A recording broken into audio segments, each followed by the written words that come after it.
नागपूर. रेवती जोशी आपल्याला प्रादेशिक बातम्या देत आहे. काही ठळक बातम्या. भारतात निर्मित कोरोना लसीच्या मानवावरील चाचण्यांना सुरुवात. देशभरात गेल्या 24 तासात 23,672 रुग्ण कोरोना मुक्त. राज्यभरात ग्रामीण जीवनोन्नती अभियानांतर्गत वर्धा जिल्हा अव्वल. आणि येत्या आठवड्यात विदर्भात पावसाच्या सरी कोसळण्याची शक्यता. भारतात निर्मित कोरोना लसीच्या मानवावरील चाचण्यांना सुरुवात झाली असल्याचं केंद्रीय आरोग्य मंत्री डॉक्टर हर्षवर्धन यांनी सांगितलं. कोविड-19 विरुद्धचा लढा आता निर्णायक टप्प्यात प्रवेश करत असल्याचं त्यांनी सांगितलं. गेल्या अनेक महिन्यांपासून ही लस विकसित करण्याचे प्रयत्न सुरू होते आणि त्याची सकारात्मक चिन्ह दिसून येत असल्याचं हर्षवर्धन यांनी ट्विटरच्या माध्यमातून सांगितलं आहे.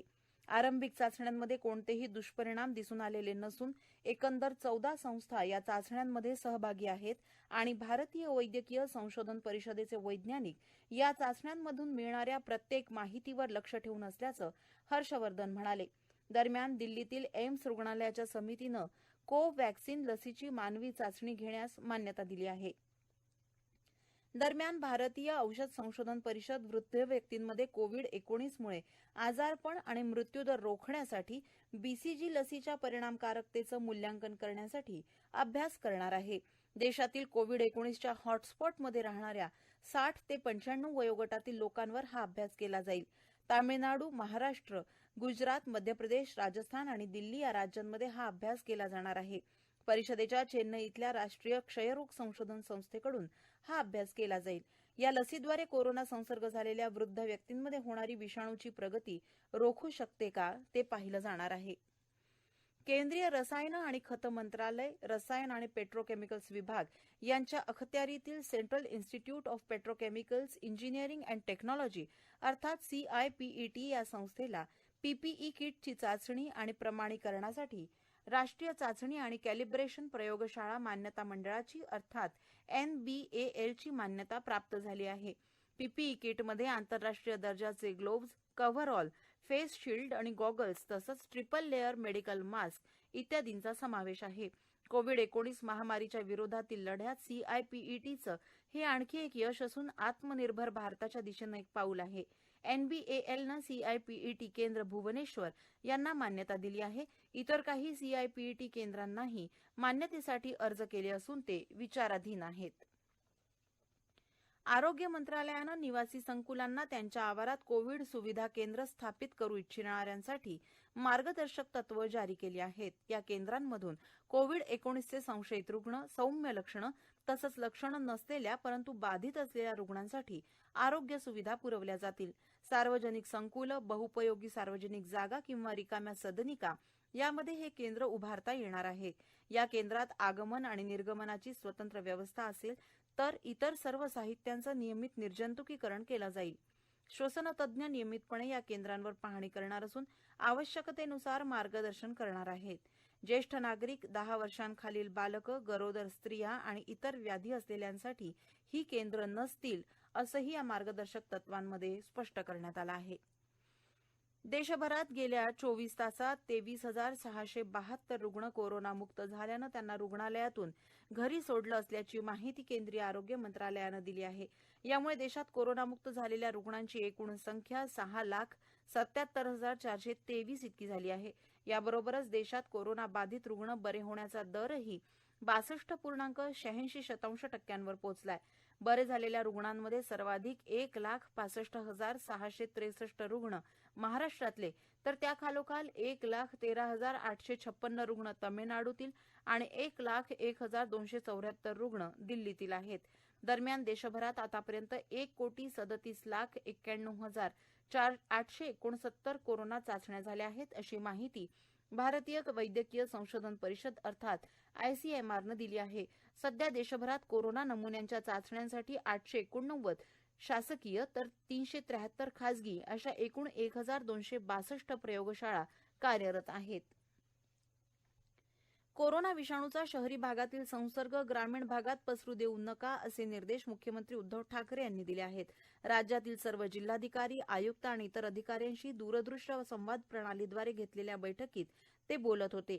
राज्यातील विविध महानगरपालिकांनी त्यांच्या क्षेत्रात संचारबंदी लागू केली असून त्याचा उपयोग मोठ्या प्रमाणावर रुग्ण आणि त्यांचे जास्तीत जास्त संपर्क शोधणे आणि मृत्यूदर कमी करणे यासाठी झाला पाहिजे असं ते म्हणाले. जिल्ह्यातल्या सर्व नागरिकांचा सहभाग मिळवून कोरोना विषाणूचा संसर्ग कमी करण्यासाठी आटोकाट प्रयत्न करा असं मुख्यमंत्र्यांनी सांगितलं. कोरोना संसर्गाचा वेग बुलढाणा जिल्ह्यात वाढला असून प्रतिदिन 24च्या सरासरीनं जिल्ह्यात रुग्ण वाढत आहेत. कोरोना बाधित रुग्णांचा मृत्यूदरही आता 3% पोहोचला आहे. वर्तमान स्थितीत कोरोना बाधितांचा आकडा 700च्या टप्प्यात पोहोचलाय. 48 दिवसात 623 रुग्ण जिल्ह्यात वाढलेले असतानाच जुलै महिन्याच्या 18 दिवसात प्रतिदिनी सरासरी 24च्या वेगानं 425 रुग्ण वाढले आहेत. खामगाव तालुका कोरोनाचा हॉटस्पॉट बनला आहे. जुलै अखेर जिल्ह्यात 700 रुग्णसंख्या राहील असा अंदाज प्रशासनानं व्यक्त केला होता. मात्र तो प्रत्यक्षात 18 जुलै रोजीच वास्तवात आल्यामुळे जिल्ह्यात कोरोना संसर्गाचा वेग वाढल्याचं स्पष्ट झालं आहे. कोरोना बाधित रुग्ण बरे होण्याचा वेगही जिल्ह्यात 50%च्या खाली आला असून तो सध्या 46% इतका आहे. जिल्ह्यात सर्वाधिक मृत्यू हे एकट्या मलकापूर तालुक्यात झाले असून आतापर्यंत इथे 8 कोरोना बाधितांचा मृत्यू झाला आहे. खामगाव तालुक्यात 4, चिखली तालुक्यात 2 तर बुलढाणा, जळगाव, जामोद, शेगाव, मेहकर आणि मोताळा तालुक्यात प्रत्येकी एका बाधिताचा मृत्यू झाला. दरम्यान जळगाव खान्देश जिल्ह्यातील जामनेर तालुक्यातील देऊळगाव गुजरी इथल्या एका महिलेचाही कोविडमुळे बुलढाणा जिल्हा सामान्य रुग्णालयात मृत्यू झाला. दरम्यान आज बुलढाण्यात कोरोनाचे आणखी 39 नवे रुग्ण आढळले असून आणखी 2 कोरोना बाधित व्यक्तींचा मृत्यू झाला आहे. काल राज्यात 306 रुग्ण कोरोनामुक्त झाल्यानंतर राज्यात आतापर्यंत 1,65,663 रुग्ण कोरोनामुक्त झाले आहेत. राज्यातील कोरोना बाधितांच्या संख्येनं 3 लाखांचा टप्पा पार केला आहे. काल दिवसभरात 8,348 कोरोना बाधित रुग्ण आढळल्यानं राज्यातील एकूण रुग्णसंख्या 3,09,37 झाली आहे. काल 144 रुग्णांचा उपचारादरम्यान मृत्यू झाला. सध्या 1,26,926 रुग्णांवर उपचार सुरू आहेत. दरम्यान नागपूर शहरात 55 नवे कोरोना रुग्ण आढळले असून एकूण बाधितांची संख्या 2,820 इतकी झाली आहे. या प्रादेशिक बातम्या आपण आकाशवाणीच्या नागपूर केंद्रावरून ऐकत आहात. अधिक सविस्तर बातम्यांसाठी आपण आमच्या www.newsonair.com या संकेतस्थळावर भेट देऊ शकता. ग्रामीण भागात गर्भवती, स्तनदामाता, बालक आणि किशोरवयीन मुलं यांना आहारातून खनिज, लोह, मूलद्रव्य आणि प्रथिने इत्यादी पोषक तत्व मिळून त्यांचं सुव्यवस्थित पोषण व्हावं म्हणून राज्यभरात ग्रामीण जीवनोन्नती अभियानाअंतर्गत उमेदच्या माध्यमातून कृती संगम प्रकल्प राबविण्यात येत आहे. या प्रकल्पाअंतर्गत ग्रामीण भागात पोषण परसबाग निर्मिती करण्यात आली असून 8,288 परसबागांची निर्मिती करीत वर्धा जिल्हा राज्यात अव्वल ठरला आहे. शरीराला पोषक तत्व न मिळाल्यामुळे अनेक व्याधी निर्माण होतात. ग्रामीण आणि शहरी झोपडपट्टी भागात अपुऱ्या पोषणामुळे जन्मतः किंवा जन्मानंतर बालकं आणि किशोरवयीन मुलं व्याधीग्रस्त झालेली बघायला मिळतात. म्हणूनच ग्रामीण भागात पोषणाची आणि आरोग्याची स्थिती सुधारण्यासाठी राज्य शासनानं महाराष्ट्र राज्य ग्रामीण जीवनोन्नती अभियानाच्या माध्यमातून कृती संगम प्रकल्पाअंतर्गत 25 जून ते 15 जुलै 2020 दरम्यान माझी पोषण परसबाग विकसन मोहीम हा उपक्रम राज्यभर राबवला होता. जाणीव जागृती करण्यासोबतच उच्च दर्जाचं जैविक पद्धतीनं पिकवलेल्या पोषणयुक्त भाज्या आणि फळं आहारामध्ये आणण्यासाठी भर देण्यात येतो आहे. वर्धा जिल्ह्यात उमेदच्या माध्यमातून 8 तालुक्यांमध्ये कृती संगम विभागाअंतर्गत अन्न, आरोग्य, पोषण आणि स्वच्छता या विषयांवर कार्य केलं जात आहे. देशातील सर्व विद्यापीठांनी पदवी अभ्यासक्रमांच्या अंतिम वर्षाच्या अंतिम सत्राच्या परीक्षा घ्याव्यात यासाठी विद्यापीठ अनुदान आयोगानं जारी केलेल्या आदेशाविरुद्ध युवा सेनेनं सर्वोच्च न्यायालयात याचिका दाखल केली आहे. कोरोनाच्या वाढत्या प्रादुर्भावामुळे या परीक्षा रद्द करण्याची परवानगी मिळावी तसंच आपापल्या राज्यातल्या परिस्थितीनुसार परीक्षा घ्याव्यात किंवा घेऊ नयेत हे ठरवण्याचा अधिकार प्रत्येक राज्याला मिळावा अशी मागणी याचिकेत करण्यात आली आहे. केंद्र सरकार भारतीयांच्या व्यक्तिगत माहितीबाबत कुठलीही तडजोड खपवून घेणार नाही असं केंद्रीय मंत्री रविशंकर प्रसाद यांनी म्हटलं आहे. देशात 59 चीनी मोबाईल ॲपवर सरकारनं अलीकडेच बंदी घातली. या संदर्भात ठाकूर प्रसाद स्मृती व्याख्यानात दूरदृश्य प्रणालीद्वारे केलेल्या भाषणात त्यांनी हे प्रतिपादन केलं.